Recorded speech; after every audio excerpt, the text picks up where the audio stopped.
Pakistan. So good evening to you and people who are have joined from around the world. Good morning, good night, good afternoon, wherever you're joining from. So my name is Asmar Atif, and I am the chief entrepreneur and head of Octopus Digital, uh, a company which is a subsidiary company of Avanceon Group of companies. And I've got some very, very exciting set of guests with me today, which is a set of people who see everything from an entrepreneurial viewpoint.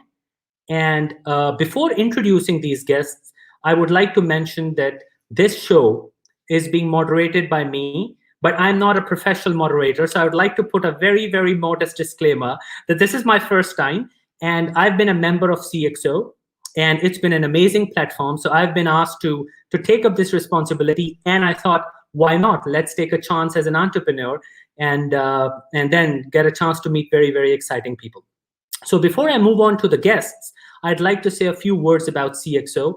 It's a global knowledge sharing platform for C-level executives, and even those who are not C-level, they're aspiring to be, and in their capacities, doing their tremendously amazing work in different fields. So it's a knowledge sharing platform that brings like-minded people together, and even those people who are not even like-minded, but they share ideas together and they learn from each other. So I enjoy every moment when I'm online and even offline, meeting people from CxO. So it's just lovely and amazing. And that's why I took this opportunity also to do my life's first moderation. So I hope that I don't do it bad. But because I have some very lovely, amazing senior people, experienced people on the panel here who are going to talk about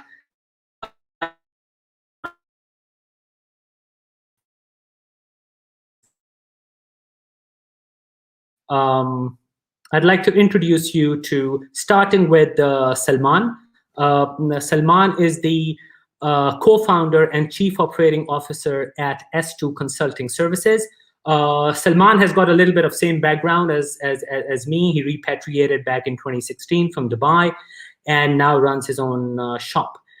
Then we have Ikram Saab, who is the founder and CEO at LearningCert and Business Beam. Extensive experience in this field and will bring a lot of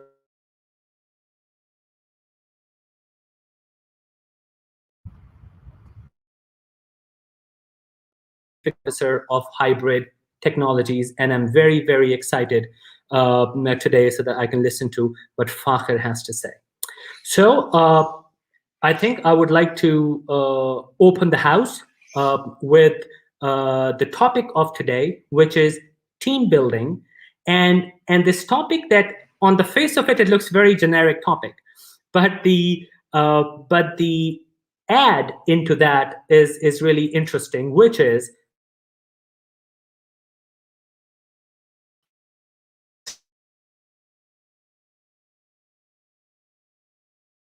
talking about this. But I think the first step could be, I would like to ask Ikram Saab on the panel that what does he think from an eye of an entrepreneur, that how does team building play a role in either building a budding startup or taking an established business from one level to another? And what is the role of younger generation in that case? So Ikram Saab, over to you.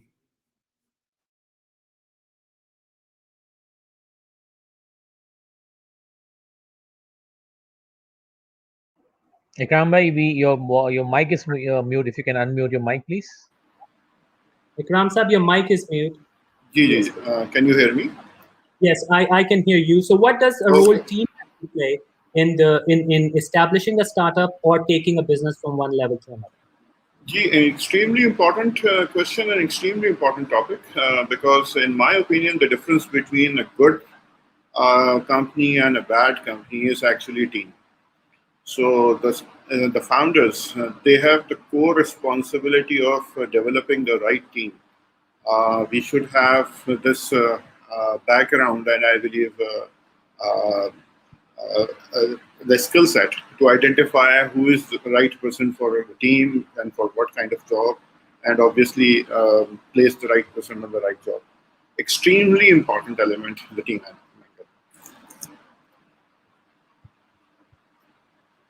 Thank you, Ikram. I'd like to ask this question to Salman, to you, that what are the key, because you probably are involved in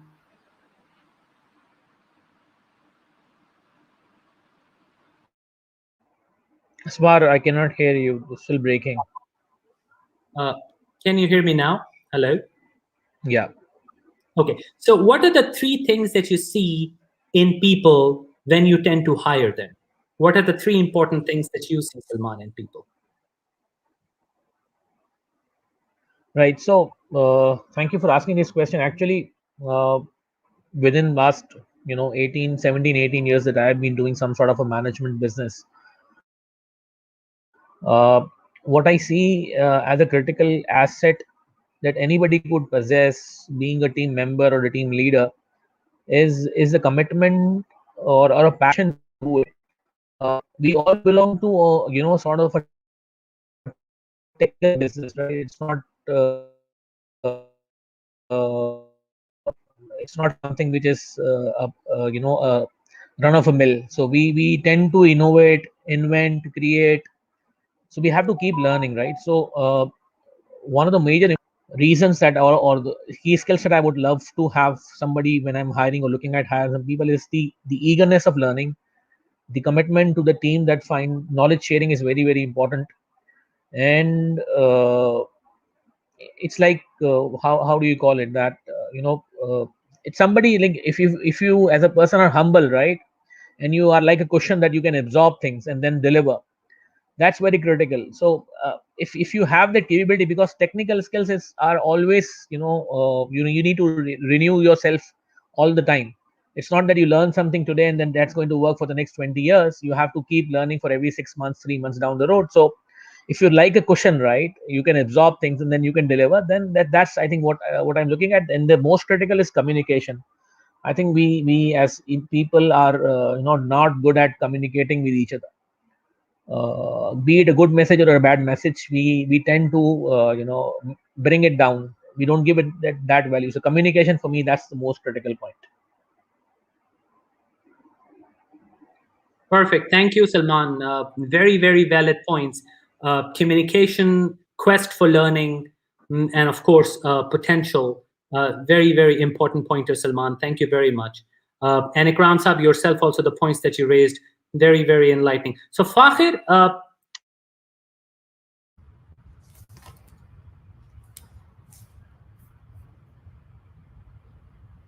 if you do, then what should we do about it? Because younger generation does not have the experience that sometimes we need. They are smarter. And if they are not smarter, if you don't believe it, then what are your hiring decisions based on? Over to you, Fakhir. Thank you, Asmar. Thank you for the question. I believe that a good team, is the essence of success, and hiring good resources. And I personally believe that an organization should have a mix of experience and new blood. You see, because what I have witnessed in my professional career when I was working for people, that mostly the most experienced breed were mostly, they were phasing out, mostly of them. I'm with all due respect to everybody, but so they were not so much eager to adopt new things, whereas the new blood, the new stream coming into the market, they were eager as anything, and they wanted to grow many folds. So basically, a good combination would help an organization to grow, and especially the senior chaps, they would be on their toes, and at the same time, the young stream coming in would be learning from their experience and improvising on top of that. So I believe, and of course, just like any other sport or any other business, team work is essential for everybody, and this is my 2 cents. Perfect, Fazil. I think you took a middle course. They're having a combination of of both. So I think I take this. Yeah. Can I add something to this? You see, when we started off as a new company, we couldn't find the senior chaps. Although we always wanted to be, the journey becomes so much easier when you can find senior chaps. In the beginning, they have so many connections and they can bring in so much of the business straight away, but not to be, because of course they had their own insecurities, and which is why we had to induct new people. and all of our sales team mostly started their sales career through hybrid technologies. I'm sorry, but I would be speaking from my limited experience, of course, because I am not a global person. So yeah, I would be speaking from my personal experience. So mostly, you see, when they came in, they were blank and they didn't know anything. So it was easier to give them the thinking process that I had and what I wanted from this organization and what I wanted from the people. Their eagerness of learning helped us to achieve what we achieved, and later on it got easy for us, and we found the experienced blood. And now we have a mix of both, and we do plan to hire more. And we believe, as a young company, a lot of industry peers, they would tell us to not invest so much, and you're going too fast at this and that. But we believe, for a business, human resource is an investment, which is, I believe, the best investment one can make. Yeah.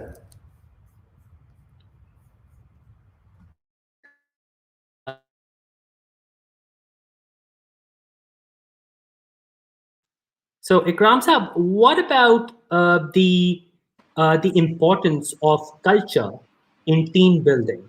And if you could just explain a little bit about what is the team culture like at Business Beam in your company, and how can that help your experience team building through the cultural element? How is that important and tied to company success and business success?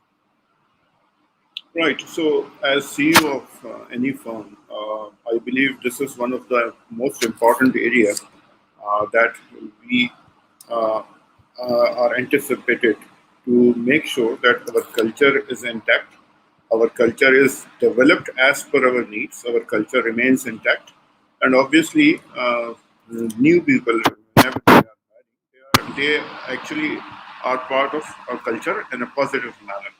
They should not, disturb the culture. Now, how to develop that culture, first of all, and what is that culture, what that culture should be. So at Business Beam, I believe your question was very specific, and definitely I would love to answer. Our culture is absolutely open. I would say we don't have any problem if a very young person, uh, that come to my room and Kansar, you took that decision. I respectfully disagree. And that person probably is does not propose to me directly, probably. Still, that person has the right, and I appreciate that.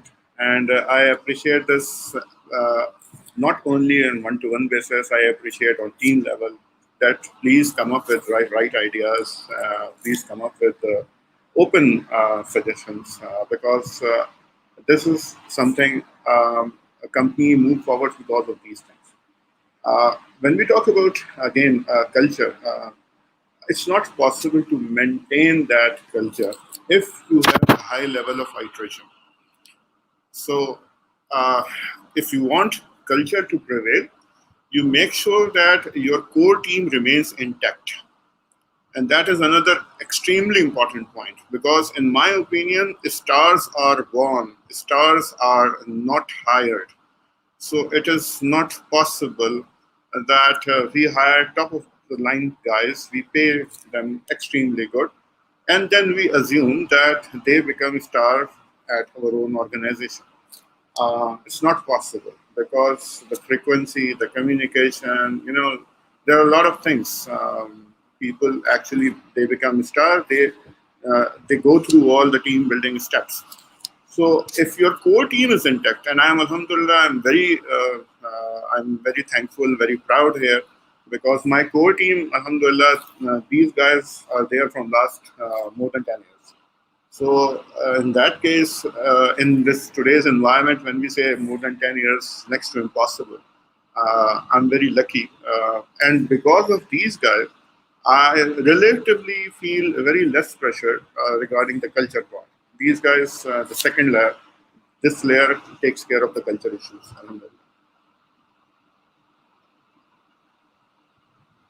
Perfect. Thank you very much, Ikram, and that's very valid. And this is what I used to believe in also, and I still do, which is having that critical mass of people is very important.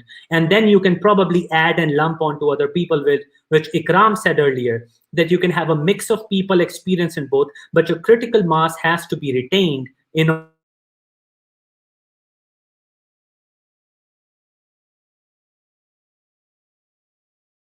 impact. And that really helps in fostering the right culture. So, Salman, that leads me to my next question to you regarding S2 consulting. In your business space, in your domain, how about we talk something on having difficult conversations? So, because at one point in times in our lives, being entrepreneurs, being CEOs, or being at the helm of affairs or decision maker, we might have to let go of certain conversations. It could be someone has done something. It could be maybe the business is not doing very good, or maybe someone is just not a cultural fit. So, how in your company, or maybe in the past, some of the tough decisions that you had to take, what is the best way of having that tough conversation with a team member that you are letting that team member go? How should we go about doing it? I know it's a very open-ended question, but if you, Salman, if you could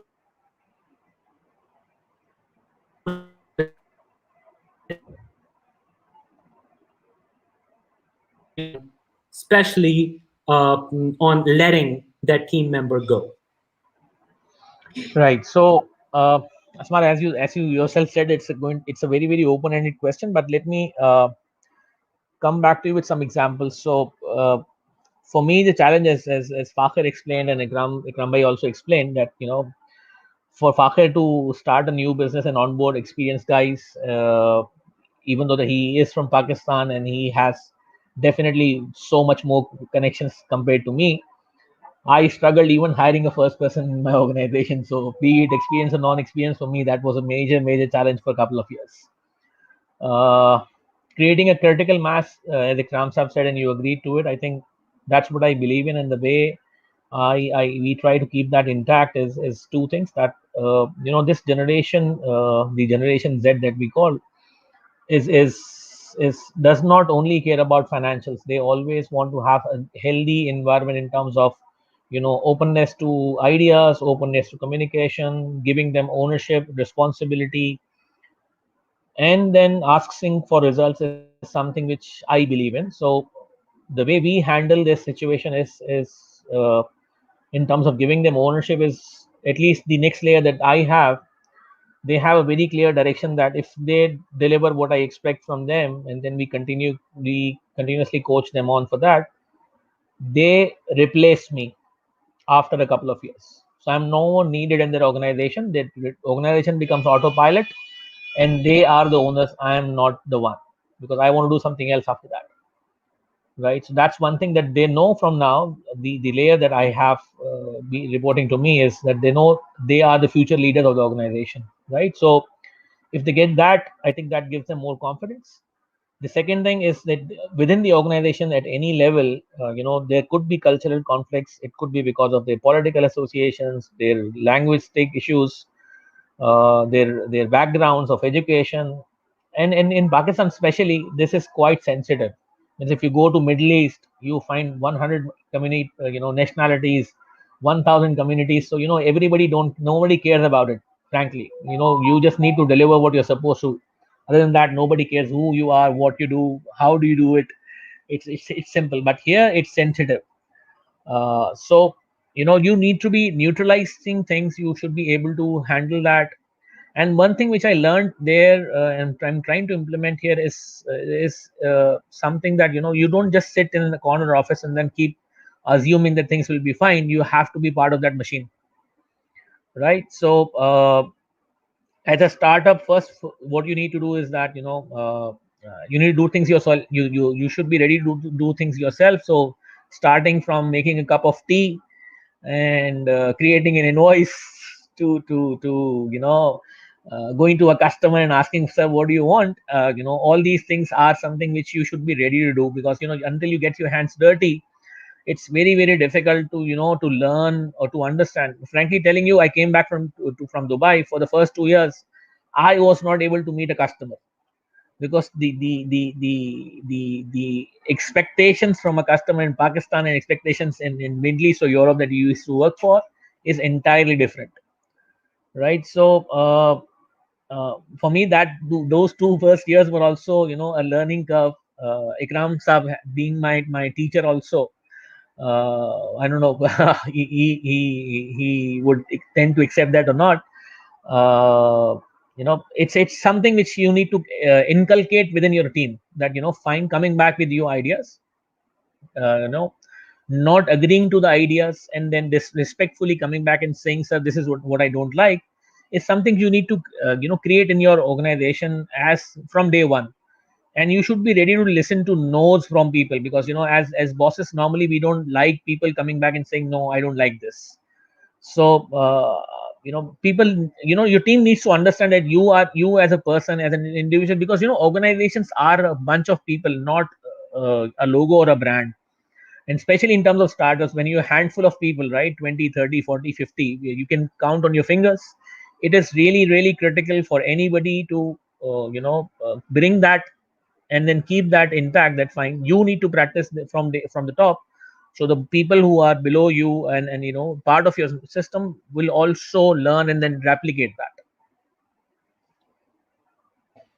This is really interesting, and I could, as they say in English, is deja vu. So I could just relate a lot of things to what you said, Salman. So before I move on to Fakhir, I really want to connect on one point and want to probably pick up your brains on that, especially when the teams are multicultural, Salman.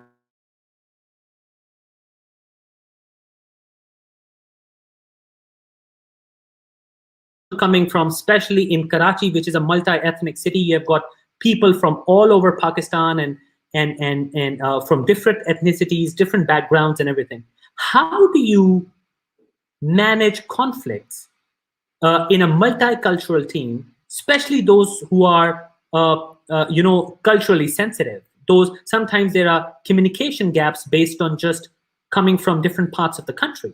You know what I mean? So how do you manage that? Have you instituted some? Maybe the HR is equipped. How do young entrepreneurs do that if they form a team of people coming from different backgrounds and different ethnicities and sometimes different cultures within the same country? This is to me or Fakhir? Salman, this is to you. Okay, so look, conflict management is an art. Even if you put in a place a process, I don't think that it's going to fit for all the situations, right? So I think openness and not to disrespect somebody else, that's the basic idea behind it. Because fine, you can write processes, you can write SOPs to follow, but that will lead or that be engaged only when there is a time where you need to decide that you need to keep this gentleman in or out. Before that, when it's floating, right, you really need to understand that what is the cause of it, and then you need to address that cause. So it is impossible, especially as you said, Karachi, like a city like Karachi, where you have so many ethnicities, so many cultural backgrounds, so many linguistics. It's almost impossible to identify, write down a script which will fit in everybody, right? So I think it's case to case basis, and then again, as I said, if you practice a bias, it will drill down. You like it, you don't like it. So if you are if you as an owner, as an entrepreneur, don't practice bias in any manner, means we are still human beings, we are still biased, we cannot remain unbiased at all. But something which is respectfully disagreed, you need to inculcate. So there's an experience that these guys needs to learn, especially the ones who are new, because people like us who are 20, 25 years experience, it's very difficult for us to change ourselves now, right? But the new generation who are just fresh graduates, couple of years of experience, we as leaders, it's not only our responsibility to tell them how to do business. That's anybody's job. anybody can tell them. Anybody could be a good boss or a bad boss, but they will learn it, their technical deliverables by hook or by crook. They will do that. But becoming a good human being, for me, that's the most important part. That fine, even if you don't agree to the other's idea, how do you respectfully say no, I don't like it, right? And then moving forward to it. So means my objective to run this organization and to bring about a small change that I can do is to create those people, not those technologies, that they who are able to understand, absorb, and then move forward.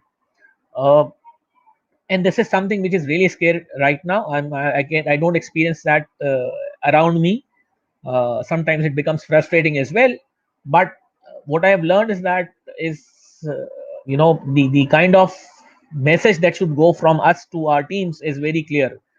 You should be ready to listen to no no's. You should be ready to listen to people who are not agreeing to your ideas, and still do whatever you like, right? So that's the balance that you need to create and then move forward. So conflicts will keep coming every day. Means, like, I will just give you an example. In one of my team members cannot speak Urdu, all right? He speaks only English because he is from Canada.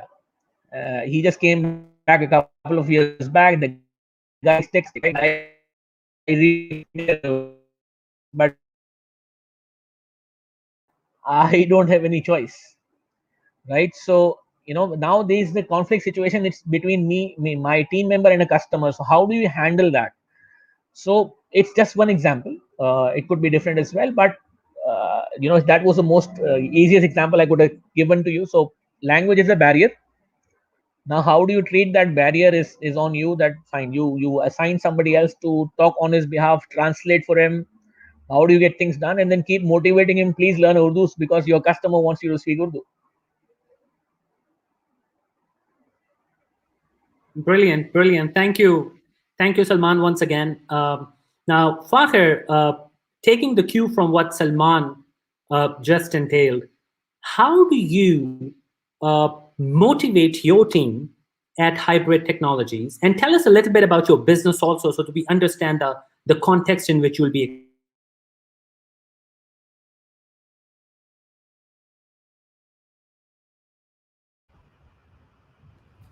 In the midst of conflicts and disagreements, how do you keep your team motivated? And also the flip side of the question, that who do you look up to for mentorship and inspiration when there's a conflict all around the team? How do you keep the team motivated, and who do you look up to for inspiration and mentorship? Absolutely. Asmar, I couldn't get the complete question because the voice was constantly breaking. But from the last bit, what I heard, I would like to address it as I always try and steer the, I'll always try and take the role of mentoring and coaching myself. Because as I told you, the initial bit of my team, everyone, they were not a part of this system or this industry. We gave them a break. They come from different cultures, different businesses, and they were a very early part of their career. So that when they landed into hybrid technologies, we believed that it was our job, because the ultimate goal for us was to develop a team. And since we were unable to find resources, so we had to work with whatever we had.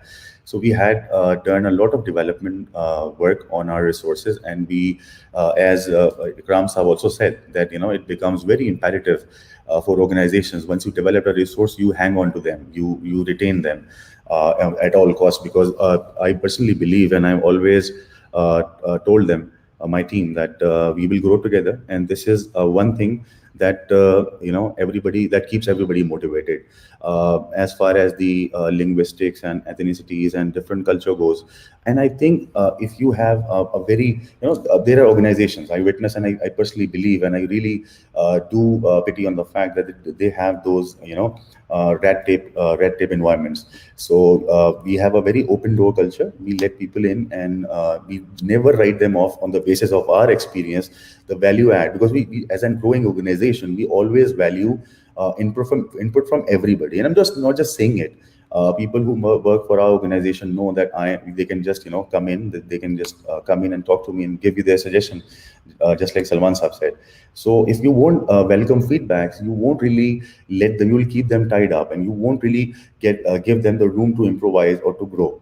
So this is, I think, this is something that has kept my organization and the people motivated for so long, and I see that working for us. And this is the last bit that I got from your question. Rest, the voice got crippled, so I couldn't hear what you said. Sorry. Thank you, Fakhir. One more thing that I wanted to ask is, how do you keep your team motivated despite conflicts and obstacles? How do you motivate them in the midst of conflict? You really have to play as a bridge. You really have to play the role of a bridge, because of course, people have different, they come from different school of thoughts. So you really have to make them understand each other, and create a culture which adopts everybody. And once it adopts everybody, and then the people become the part of your organization's culture, and this is how it goes for us. Perfect. I think that's very and the bridge has to be straight. It's not tilting or biased. Absolutely, because if it would be tilted somewhere, eventually all the effort would be lost. True. So thank you, Fakhir. Brilliant. Ikram Saab, this leads me to a question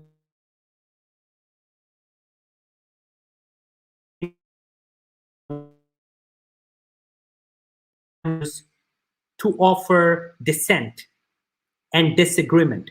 I think you mentioned that people can come to you, but how to have that culture where your team members can come to you and openly and unequivocally explain their disagreement or dissent, that they disagree on something and they have another idea. How to balance that, creating that openness and freedom where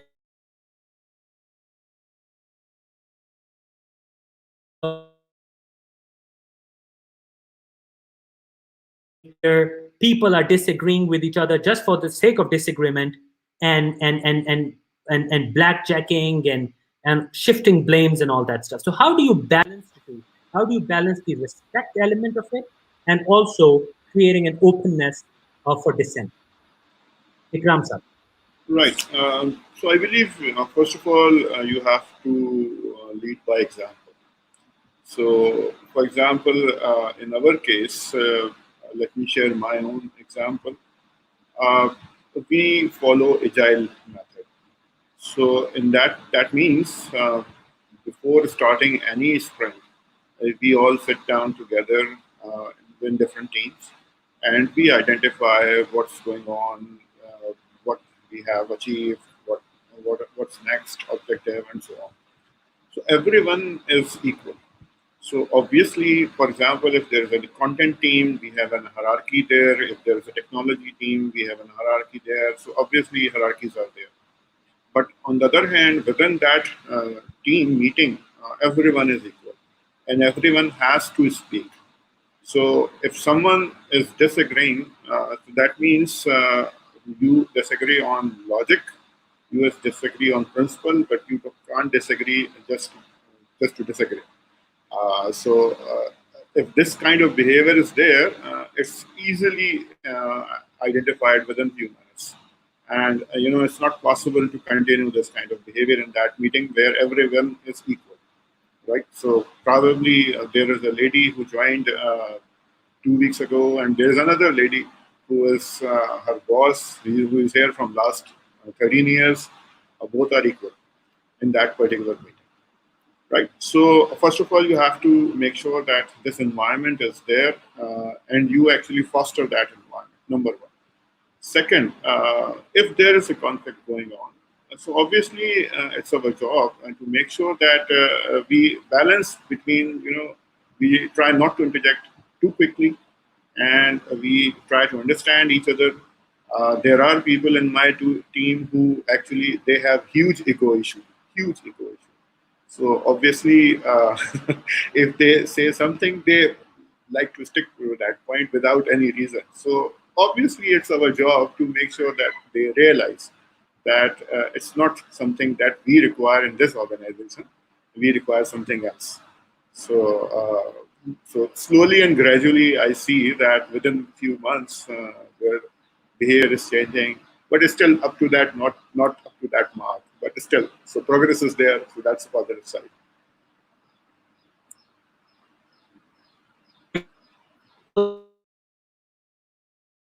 Team or manage teams. It's thank you, Ikram Sahib. It's very enlightening. So Salman, taking what Ikram just said, um, some people are some managers of teams are natural micromanagers. They try and manage every small thing and try and poke their nose into everything, probably out of good faith, because they think that if they are part of the work, every little work, things will be okay. And most of the times, if they're not,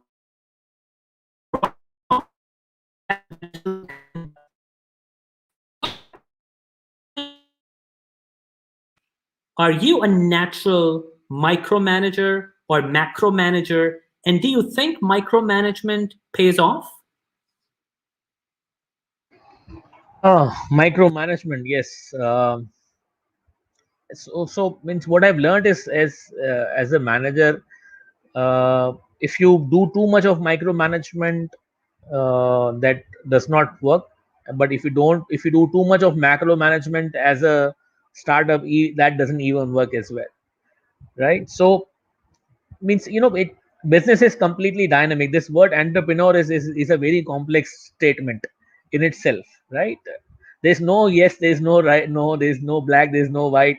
It tends to drive you to see what is the most beneficial way for your organization to grow forward, right? So it's something which needs a lot of balancing act, right? So sometimes when you really have to do micromanagement and go to a certain task, uh, it could be because of a resource is not taking that ownership, or it is because that fine your customer wants additional layer of control on that because they deem they demand for that, or there could be a reason where you see that fine if you don't do it you might lose something, right? uh, Another example or another situation when it comes to startup which is very small companies, you need to wear a couple of hats at the same time, right? So it is like until you're really good at that micro level, you know what is supposed to be delivered and what not, you have to do micromanagement. So in specific terms, we don't like micromanagements. When I was in Dubai, I used to manage about 250 people. So even if I planned to do that, I could never do it, right? So uh, you tend to lose something and you tend to gain something out of it. So sometimes you will get a complaint from a customer, X person did not do well, you are responsible for it. So you understand the dynamics, you understand the scope of it, and then you say fine, this is what I would want. So these are juggling balls. You need to understand what you can let go at what time, right? So for me, my answer is not that I don't like to do micromanagement or I would like to do macro management. It is something which would need as that point in time what is required. And it could be so many scenarios where you would have to do it, you like it or you don't like it. And then what I'm trying to do in my team is that, which is I think has starting working for me and giving me results, is now I don't plan. What I do is that I tell my team to plan and then come back to me that fine, if there is something to be done, how would you do that? Instead of me telling me this is the way of doing it, getting it done, now I'm making them responsible, and then making sure they come back to me and they tell me this is how we are planning to do it, and then I help them identify the gaps, and then we agree on an action plan, right? So they are responsible. So my strategy as an organization owner of an organization is not to dictate people, rather than making them responsible for it so they can grow and then replace me. My ultimate objective is getting replaced, because I know I'm going to die. I don't want my company to die for that, right? So the best way of doing it is you translate your ecosystem to people who can run it for you, right? So for me, that's the magic that we can play around. Thank you, Salman. That's very well said. And I'd like to share one personal experience here, because traditionally was just lucky enough, not that I was any smarter than any other people in our company or people outside, but I was just lucky enough that I could get a chance to start managing people at a very, very young age. And most of the people who used to be in my team were older than me. So I don't want to get into that there used to be another experience, which was great. But personally, I'm a very easygoing person. I smile a lot. I'm very polite. And sometimes, even as a leader, I didn't have enough courage to say no to things I don't like or want. So I try to be very, very empathetic. But that has its upsides and downsides both. So when I started learning leadership, and especially in my MBA, so something, Salman, which you pointed out, is that because I learned about a lot of those leaders who were like autocratic and maybe people who are like coercive and who have very strong personalities, and they were very successful. So I started thinking, Asmar, are you really on the wrong track? Because that's your personality. Should you stick to what your personality is and stay real to yourself, or should you change yourself and be very like strict and hard and stuff? And then I learned about situational leadership, the theory by Goldman, and in which he said that you can be who you really are. Don't change yourself for something else, for your business, for your work or whatever. But then based on a situation, your leadership style should change.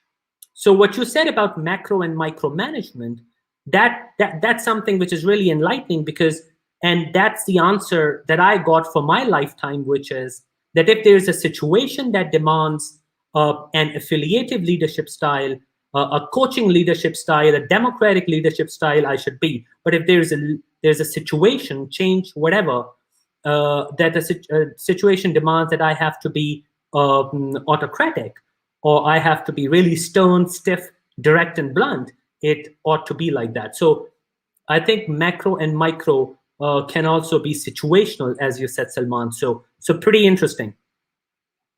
Fakhir, how do you establish trust? Because trust is also a very, very important pillar. I mean, it's in any relationship, by the way, not just in teams, but any relationship we have at home or outside of home, but especially in the context of business and team building. How important is trust to be established first? And then how to foster trust? Because trust is not something stagnant. You have to keep investing in building trust. So how do you do that when a lot of new team members keep coming in? And those are the new people that you really want to trust, but you can't on the first and the second day. So how do you build trust and cultivate it over time? Fakhir. Smart, when we started off, we had people, we have a very limited amount of people. So I used to micromanage. Everything, because of course, with new people, you can't really, be too much, adventurous. So you have to micromanage them and see, and then you get to learn. I think this is a process that can only be, you can only achieve the results when you dive into the pool. So you really get to know who are the people who would be following instructions, and who are the people who would be thinking out of the box. There would be people who probably wouldn't follow the exact complete directions you give them. They will just focus on the goal that you want them to hit, or they would even improvise. So you also need to keep a check, that you don't get too adventurous. You need to keep a check if in attainment of the goal, in pursuit of attainment of a goal, they can mess it up. So you really have to micromanage, and slowly and gradually. It's not that if you completely trust somebody and they cannot mess a situation. They can, of course. And this is how it is. Even you can mess up a situation. I mean, of course, we are not perfect. So we need to give them room. We need to give them authority. But of course, this is something, and I think this is something that is different for everybody. For somebody to get your trust, it would be very easy. And for some people, you would require a lot of time too. But I think this is something, a one-on-one thing, that you would, once you spend time with your people and do micromanaging, and you get to know this is where they've made a mistake, this is what they've improvised, and they've done it the right way. So I think this is something which cannot be formulated. as such. This is something you get to learn by working closely with the people. So I think, and once you set up a few people who are who become your trusted managers, would then you pass it on to them to look onto their hierarchy, and to manage and nurture, foster their hierarchy. This is, I think, that works for me. Brilliant, Fakhir. And again, I could relate to a lot of things that in the start you do micros. It's very much situational. Brilliant. So now we have almost 10 to 12 minutes. So I have my last question for you, gentlemen. And I'd like to focus on on something that the new entrepreneurs or the budding entrepreneurs probably listening this show might want to hear specifically, which is that can you really learn to be a team leader and build a team? Can you really learn it, or is it something which is inside you as part of your leadership demeanor? And my question is probably part of a bigger question that people ask: that are leaders born leaders, or you can really learn leadership and you can really cultivate that behavior of leadership and attitude and then become a good leader purely by learning?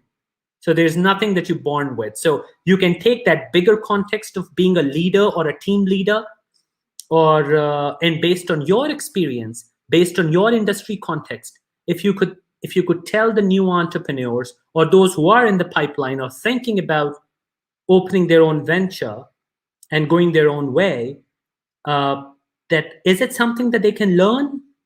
And if they can, from where they should start? So Ikram's up. Definitely leadership, in my opinion, as well as entrepreneurship. Anyone can do it. Obviously, we have to go through a learning process. And still, after 17, 18 years of my entrepreneurial journey, I'm still learning. So it's not something that I can say, "Ji, maine bada zabardast kaam kar liya, is kaam ke andar." So it's not possible. So first of all, anyone can be an entrepreneur. Anyone can be a leader, first of all. Second, where to start? So there are multiple areas. So recently, I invested some amount, like $90-$100, and I joined a small book club. And as a result of that paid subscription, I receive like summary of books every day. So that actually, those summaries of renowned books help me a lot. Really help me a lot. So first of all, we can, there are a lot of resources available over net, books. Obviously, the theory has to be there, first of all. The second, everyone has some kind of inclination, personal inclination. For example, as you mentioned, and I agree, I'm also kind of, I prefer Y management style, not X style of management. So I, instead of, having this very tough single person making all the decision, I tend to involve my team. In fact, if it's 100% my decision, I tend to have this conversation that I'm taking this kind of decision. What is your opinion? So even in that case, where probably team has nothing to do, probably I'm dealing with investor, probably I'm dealing with someone else where team has nothing to do, I take their opinion. So that helps me a lot. In fact, sometimes the team helped me take absolutely U-turn, because my first decision was, I realized after the discussion that my first decision was absolutely incorrect. So probably I was thinking something else, and my team helped me a lot. So if you are inclined towards the Y kind of leadership style or X kind of leadership style, it doesn't matter. What matters is you learn with the time. And if you don't learn with time, frankly, your company will die. So this is one very, very important lesson, that if you want to, remain in the business, you have to learn. So there's no other option. That's very, very true, and can't agree more, Ikram sir, with you. I think this is fundamental. And it's now, as they say, it's like lifelong learning. And you're very, very right. Salman, the same question to you. If a young budding entrepreneur is listening to you, where should he learn team building from, in addition to what Ikram Sahib has said? Salman. So yeah, so if you really want to see how the nuts and bolts are tightened and loosened, then you need to work for a smaller company, which gives you a lot of tasks to be delivered. If you want to learn process, you should go to a multinational and learn how not to do it, not to get things done, right? Because that's also important sometimes, right?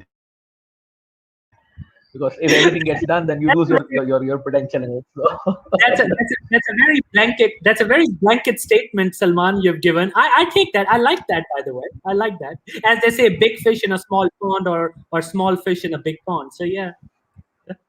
yeah. So what I have learned is, or especially as an entrepreneur, because I've been, belonging to from a Maiman family, and then also trying to learn how to do business for the past 12, 13 years, is something is your willingness to lose is very important, right? So if you want to become a leader, if you want to become an entrepreneur, your readiness to lose is very, very critical. It could be a small decision that you're losing and somebody else going to win. So our egos are very, very, very hard, right? So for an entrepreneur, ego is the last thing to have to become part of your system. The second thing is empathy, as you said. Yes, empathy is very important, and listening is critical. Be it your customer, be it your team member, be it your friend, your student, listening ability is important. Imam Ali said you should listen about 80% and then speak only 20%. So if you follow that, I think that's very important for us to believe in it and then preach that and then practice that as well. The third thing that I want is, so anybody who wants to become an entrepreneur or a leader, is believe in yourself and then keep learning, right? Believing in yourself, having passion for it. So because especially becoming an entrepreneur is not a 9 to 5 job. It's a 24 by 7 by 365 job. You cannot sleep on it, right? You have to be ready to stay up all night. You have to be ready to be empty pocket for the first so many years. You have to sacrifice a lot, and then if you are married, then God help you, right? So right, so it's like it's balancing. Again, you are a joker and juggling balls. So at sometimes you have to drop some, at sometimes you have to keep some in your hands. You need to be a master of juggling. So if you do it well, you are good at it. Otherwise, if you don't want to do all of this mess, don't come for that. Just stick to a job, do it, you're happy. You will still make bucks out of it.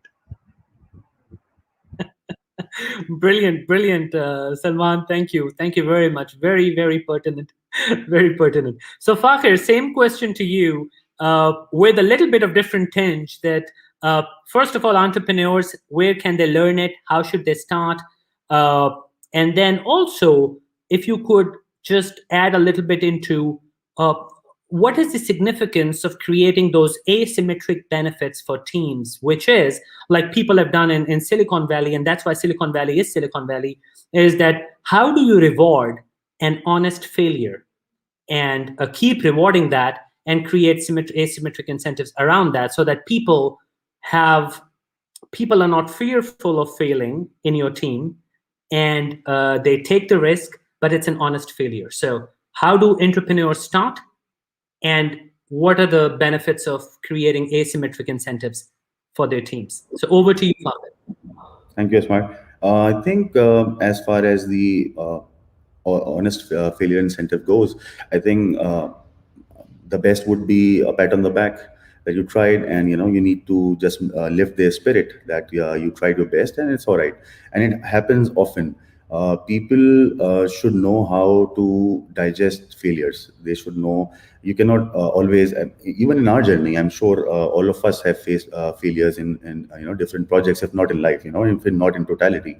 So you need to just do the same that you would like to receive. So I think just a pat on the back and some little confidence that try a little harder next time, or you can just give them a piece of advice. This is something that is a motivation for them, and this is what lifts the spirit for them to keep trying. Otherwise, the attempt of otherwise the intention of doing something good would die ultimately. This is what parenting also teaches you, right? And I'm sure all of us know that.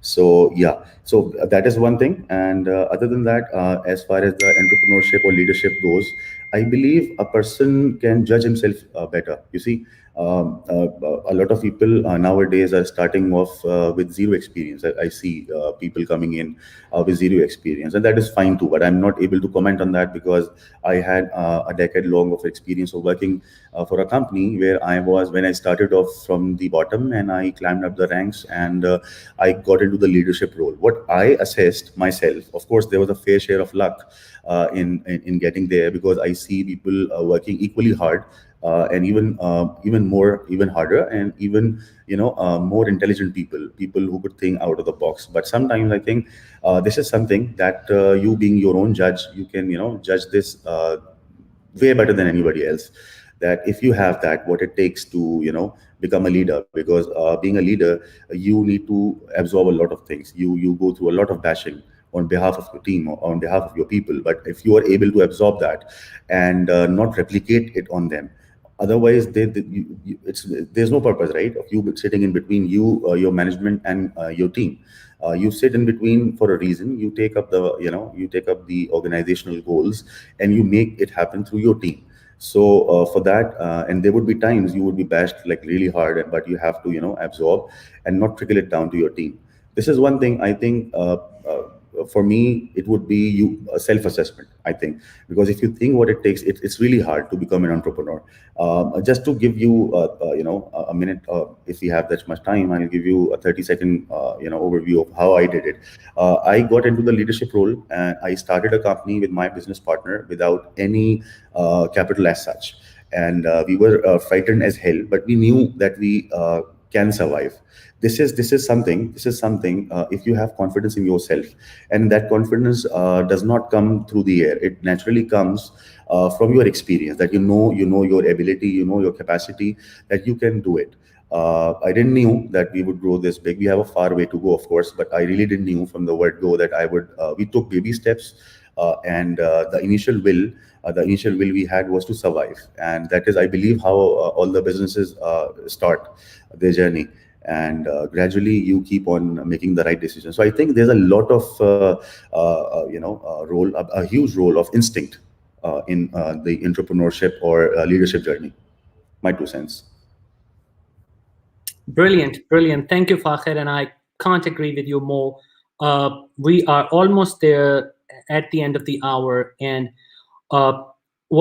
before I can thank all of you, I can just give my 2 cents based on what I think, and all the young entrepreneurs hearing out there. I think there are 2 things that I believe in, and I think this would probably summarize what my 3 very, very esteemed guests have said. And there's nothing new that I'm going to add, but probably a different wrapping of words, I suppose, which is that when I make hiring decisions, or my team makes hiring decisions, we think of only 2 things. One is we look for talent and we hire for values.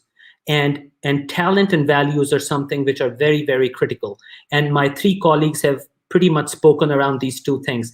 Talent for learning new things, talent for being open, talent for being a good people's person, teams manager, talent for being able to manage situations and conflicts and cross obstacles, talent to motivate people. So all these things count in talent, and values, which are very important, values of integrity and honesty and staying true and real to your own self, which is the belief that Fakhir and Ikram Saab was speaking about, and Salman also mentioned. So talent and values are two things that if we focus on them, they go really very, very deep into paving the way for an entrepreneurial journey. So stay true to yourself, and based on integrity and honesty. And then, of course, lifelong learning is something that's going to smoothen any sharper edges that you have. And then it's a journey. It's a journey. And the last thing that I want to end this program on is that it's the journey which is important, not necessarily the destination. So enjoy the journey, every bit of it. Life is too short, and success and failure is all relative. It doesn't matter. But what's important is that how honestly and convincingly you led this journey towards excellence. So with that, I would like to thank all the three gentlemen on the show, Ikram Saab, Salman Saab, and Fakhir Saab. It was really brilliant meeting you. And I would like to really apologize if there is anything that I said which was inappropriate or whatever, managing the show or whatever. It was my first time. I did my bit. I tried my best. And without having any fear of failure or success, I just enjoyed the show. And I really enjoyed every bit of it, meeting all three of you. So any last words you would like, all three of you would like to say, starting from Ikram Saab, and then we'll sign off. Ikram Saab, any last word? Thank you, Asmar. You were brilliant. So we look forward to have you lead multiple shows in future, I believe. So we definitely look. That's what I've signed up for. So yeah, I have to do it. But yeah, I'm excited. So Salman, any last word? Keep learning, keep failing, keep moving forward. Don't lose hope. That's it. Excellent. Fakhir, any last word? Thank you, Asmar. Thank you for having me on the show, and it was very, very, very well moderated. I am impressed. I look Thank forward you very to much. So I have a new career now, I think. do. All right. Thank you very much, everyone. Thank you very much, those who are listening. Thank you. Thank you, Shahud. Thank you very much. Have a lovely evening, everyone. Thank you. Bye-bye. Bye-bye. Bye-bye. Bye-bye.